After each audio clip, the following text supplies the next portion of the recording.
Hi, I'm Alan Saunders, and today on The Philosopher's Zone we're returning to the great thinker Isaiah Berlin, whose 100th birthday we celebrated in our last show. This week we've raided the ABC archives and found a conversation between Berlin and John Merson, formerly of the ABC Science Unit and now at the University of New South Wales. The subject is an idea close to Berlin's heart: human freedom, and he begins with the great 18th century German philosopher Immanuel Kant.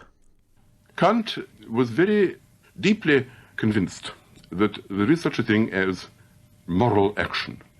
Moral action means that a man chooses or can choose to do right as opposed to wrong, to put it in very simple terms, and that there was no merit in choosing what was right unless there was a possibility of choosing what was wrong.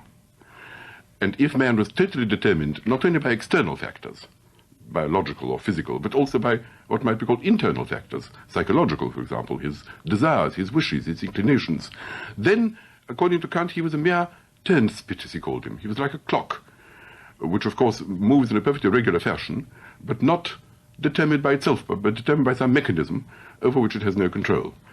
What he was really opposed to was Spinoza's idea that a stone, which is flung by somebody, if you ask it why it is flying where it is flying, supposing it were conscious of what it was doing, might answer that it was doing so because it wanted to, but in fact, it can't help it. It's really the thrower who determines its direction.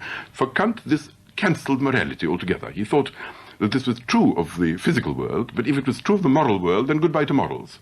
For him, morality consisted in the power of choice. This does raise the very interesting question, doesn't it, when you deal with those who are considered to be criminally insane. That is, they are mad bad, and therefore curable, and those people who are just bad, who are just criminals, and are seen to be responsible for their actions, and therefore are punished for those actions.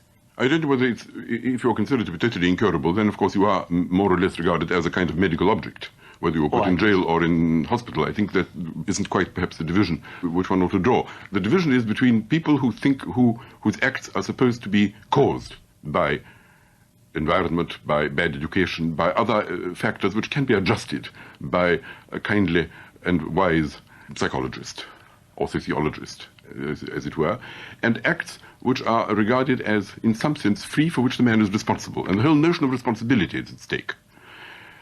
Kant, whom I mentioned already, took a very extreme position about this.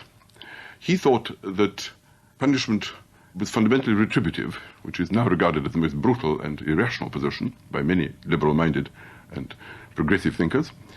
He thought that because he thought that the idea that punishment is corrective, or the idea that punishment is educational in character and alters your character, is insulting to the man himself. In some sense, the corrector, the psychologist, is regarded as a man who knows what is good for the man, which he himself does not. And therefore he's being treated like a sick man or a child. This may be required in some cases where you are dealing with children. There's ungrown-up people who are not fully aware of the facts, who are in some way not adult, or perhaps people who are really aberrant, that's to say, who are psychologically in some way, as we would say, pathological or abnormal.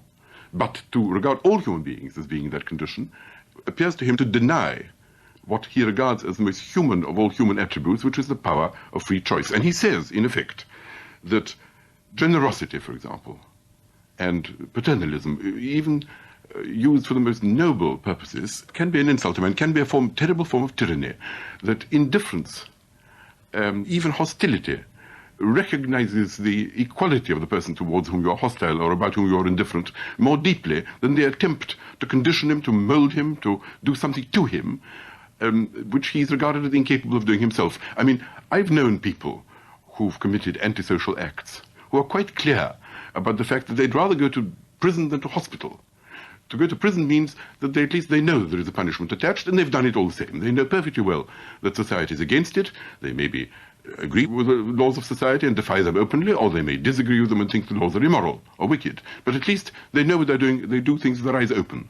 As opposed to being sent to hospital, the implication of which is that they are in some way psychologically feebler, inferior to, understand the world less well than the people who are in charge of them. This would be true of homosexuals particularly. Yeah? Yes, and while there were anti-homosexual laws in England, certainly some homosexuals I've met were proud people who said they knew what they were doing and they would rather be punished than treated as pathological cases.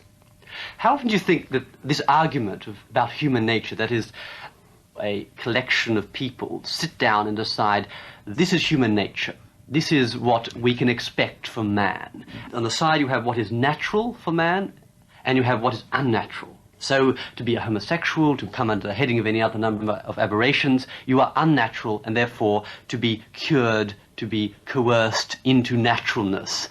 Well, of course, I mean, one must begin by saying that some very dogmatic and some very crude views of human nature have been held and have done a great deal of damage. If you thought diabolical possession was very important, as you did in the Middle Ages, then when people behaved in perhaps hysterical fashion, they were beaten. They were beaten and they were maltreated in order to drive the devils out of them. It took some time for people to realize that perhaps the causes of such behavior, whatever they might be, were not supernatural in character, and therefore that the treatment advocated by religious persons were mere cruelty.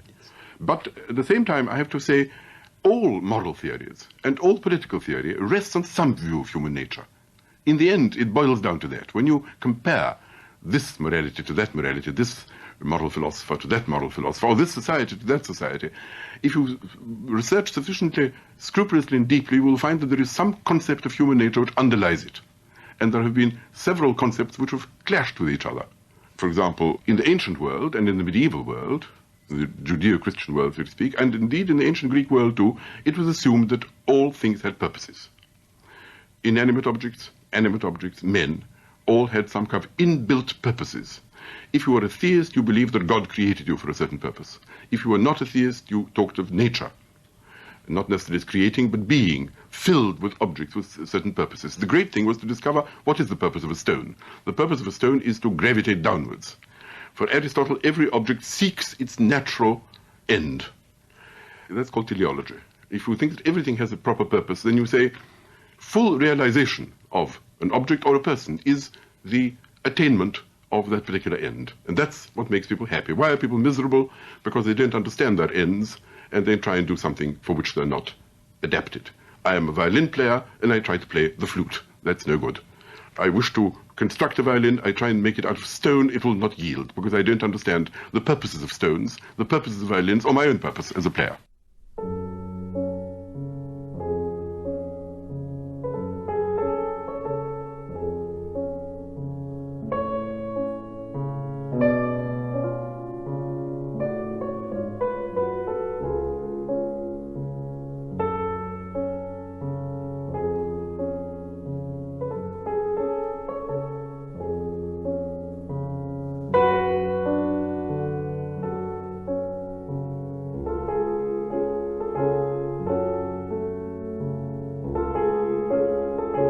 On ABC Radio National, you're with The Philosopher's Zone, and we're listening to a conversation recorded in 1974. The speakers are my former colleague, John Merson, and the philosopher and historian of ideas, Isaiah Berlin, whose thoughts now have turned to the Aristotelian notion of everything having its own appropriate end. And this, of course, is also the Christian idea of a kind of hierarchy, which God is at the head and perhaps the amoeba, when it is discovered, is below, and there is a whole hierarchy, so to speak, of beings, each of which seeks to attain its own purpose, and if they all attain their purposes, they're in harmony with each other. Disharmony arises when people wander away from their purpose through error, through blindness, through perversity of some sort, through misfortune sometimes, perhaps, and then they have to be put right, adjusted, put into a proper bracket, so to speak, and then it's all right. And people like Hume, who was highly empirical, still believed something not unlike that. He thought there was a nature, mistress nature, dame nature, which always came to one's aid when one was in some way distempered. Hobbes did not believe this on the whole. Spinoza didn't believe it. This was a great break. The idea that things don't have ends. The only people who have ends are men who make things for certain purposes. Clocks don't have ends. The end is imposed by me. Men don't have inbuilt ends. They simply seek what they seek. When they're rational, they seek rational ends, and if they're irrational, they seek irrational ends. If you understand what the world is like, you will see what is likely to compass your ends, what is likely to fulfill them, and what is likely to frustrate them. But there's a terrible, complete contrast between people who think that there are objective ends built into things and men, and people who say things are what they are. They're simply a mechanism. They just exist and are causally determined. And ends are things which human beings just conceive and can abandon. Where does freedom, though? Where does the sense that man is a self-actualizing entity? This is the Sartre argument, isn't it? Well, certainly it is. That, of course, is what Kant is in favor of. That's where it comes from. It comes from Kant and Fichte and these German philosophers, for the most part. Though there were people in the ancient world, Epicurus, I think, probably thought that we were free in some way. All determinist theories flow from the Stoics, and all libertarian theories flow from the Epicureans, historically speaking. You see, the Stoics are the first people who really saw the dilemma, the awful agony. They were the first people who, on the one hand, believed that there were certain things which people had to do. I don't say they called them duties, but things which were proper for men to do. And therefore they had to choose. On the other hand, they also believed in rigorous causality. And they didn't know how to get out of this. They were the first people to be in this bind. And one of them then says, well, we can solve it this way. We can say men are involved in this. They're not just pushed about by external causes. If a sphere rolls down an incline, the fact that it rolls down the incline is due not merely to the incline, but also to the fact that it is spherical. When men act in certain ways, it isn't only that they're being pushed by external causes, it is also they have a certain character. They're involved, their nature, they're involved in it. If they're involved in it, they're free. Kant rejected this absolutely, said this was a miserable subterfuge. Either you were determined or you were not. The fact that you were determined by your own nervous system or by your own emotions or by your own desires didn't make you any freer. But he and people like Sartre certainly suppose that this whole metaphysical notion of everything being rigorously determined, whether by empirical causality or by some kind of metaphysical structure, was simply something which human beings invented, at least for Sartre, in order to justify all kinds of acts which they fundamentally suppose not to be right. Also, it seems that it does justify the structure of society as well, doesn't it? Very nicely. The view of a hierarchy, a concept that everybody has their place, that human nature, God or whatever it is, history, has determined that people will have a particular function. Then you have your people at the top and your people in graduated classes down to the very bottom. Now, this does form a very good justification for injustice, inequalities, and things of this sort. Well, and perhaps for justice too in some cases, but the thing is that it's cozier that way. If you aren't fully responsible for your own acts, if you can say, I am as I am because my parents maltreated me.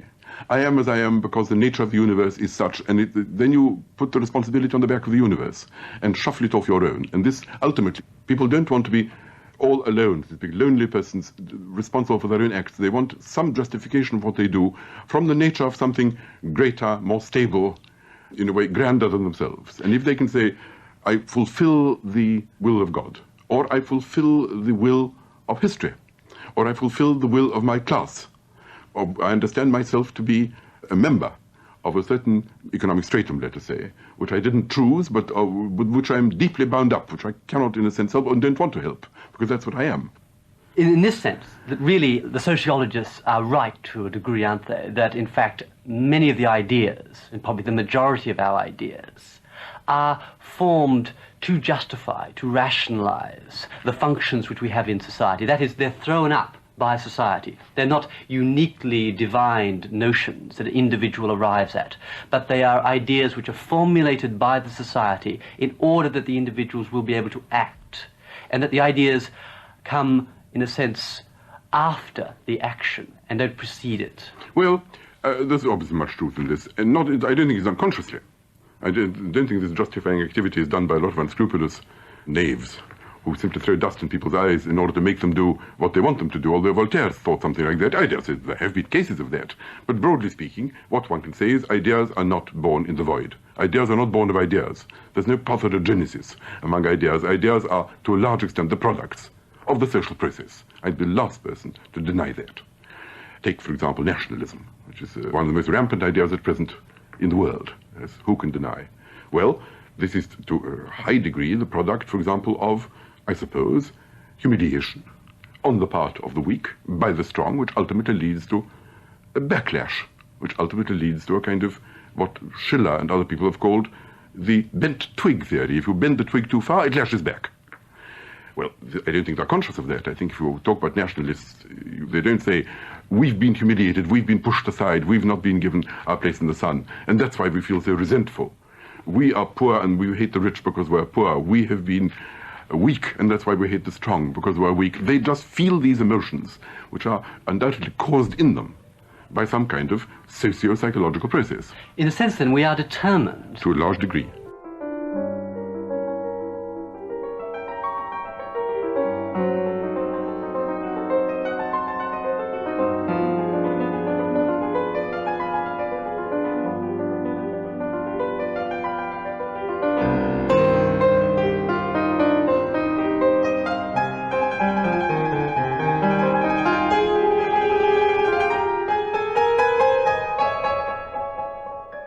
This week on The Philosopher's Zone, we're enjoying the boundless eloquence of Isaiah Berlin, born 100 years ago this month.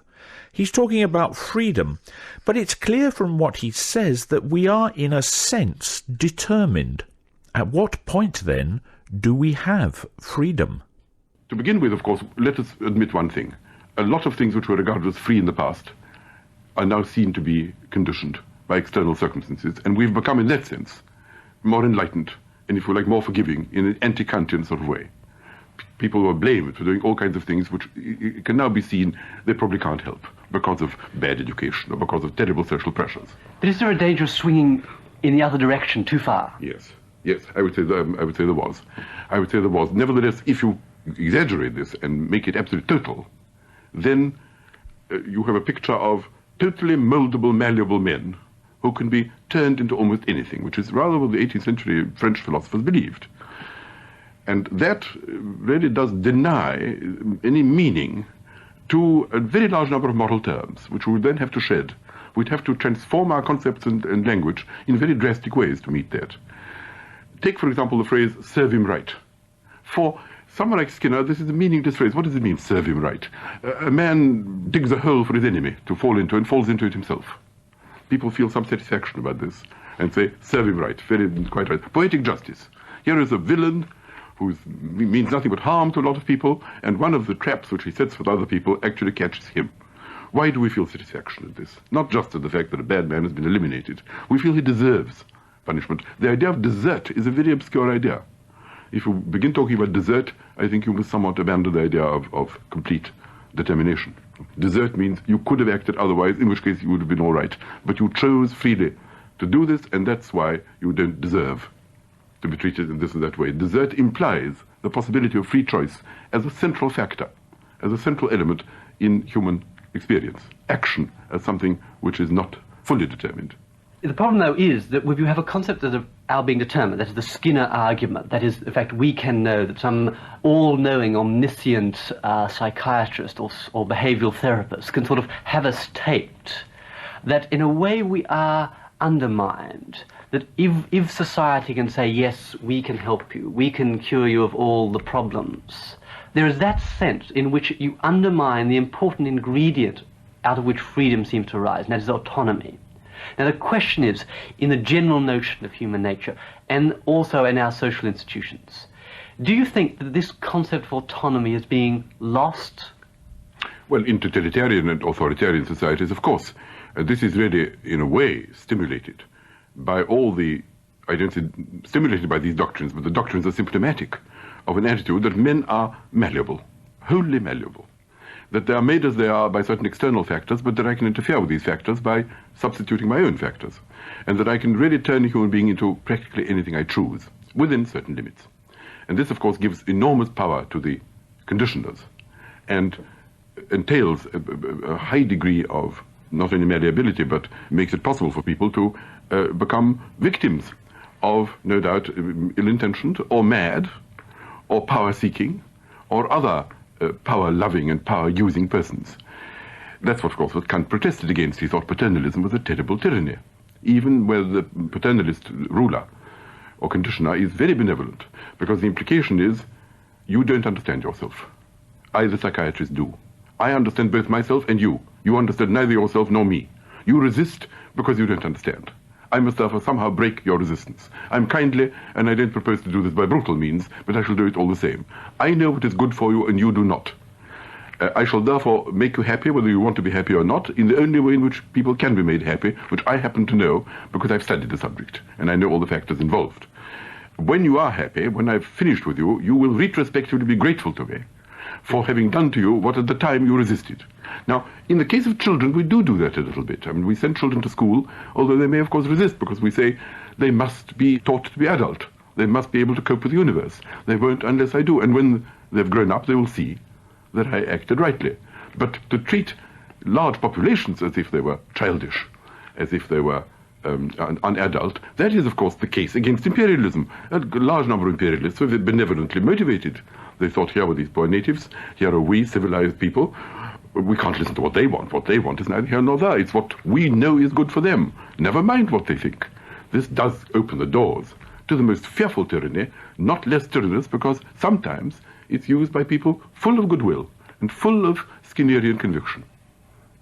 To sum up, then, how do you think that notions like there being a human nature, how do you think these have formulated the ideologies of our time? Let me make it absolutely plain. I think that rational scientific attitudes are entirely good. That the more we know, the better. That the only way in which we can lead sane and happy, and if you like, moral lives, is by understanding ourselves as well as possible. Anything which makes for self-understanding is a good thing. But of course you can not only misinterpret, you can use scientific data for purposes which some of us would disapprove of.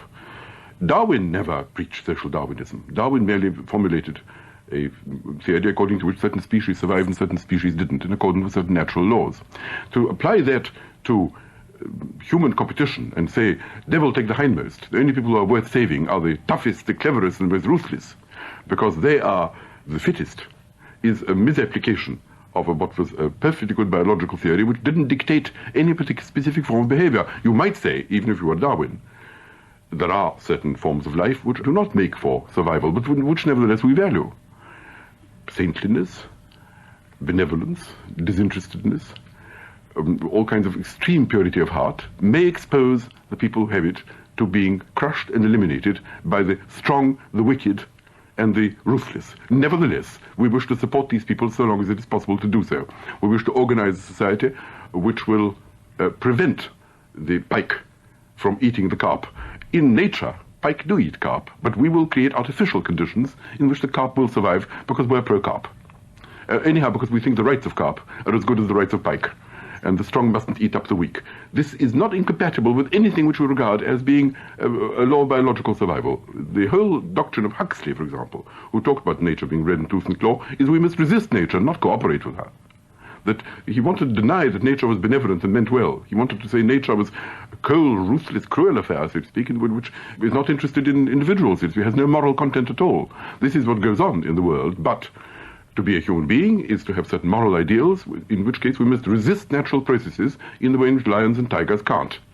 And therefore, what you call ideology, I think, can be made independent of scientific findings. Although scientific findings furnish the evidence of what you want to do, goals are not provided by science. Goals are not provided by science, no matter what some people would have you think. Some of the humanistic wisdom of Isaiah Berlin talking in 1974 to the ABC's John Merson. And if you want to hear that again, you can find it, and transcripts and our audio archive, on our website at abc.net.au/rn/Philosopher's Zone.